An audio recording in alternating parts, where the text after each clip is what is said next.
Pinamo patukid apat pinaagi sa imong bugtong anak si Jesus na tao ni Maria, pinaagi sa Espiritu Santo, imong ipakita kanamo imong makaluwas tong buhat.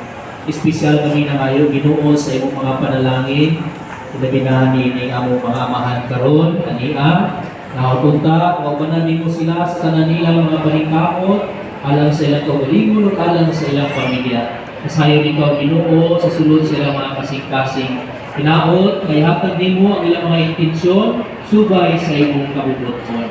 Pinaagi ni Kristo, among Ginoo. Amen.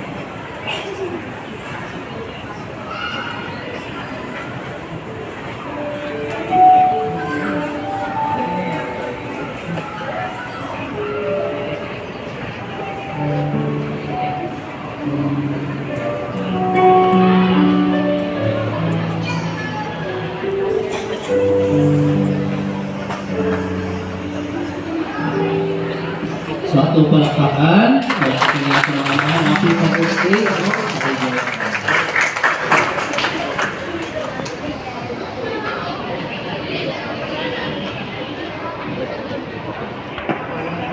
Palihog, malihog.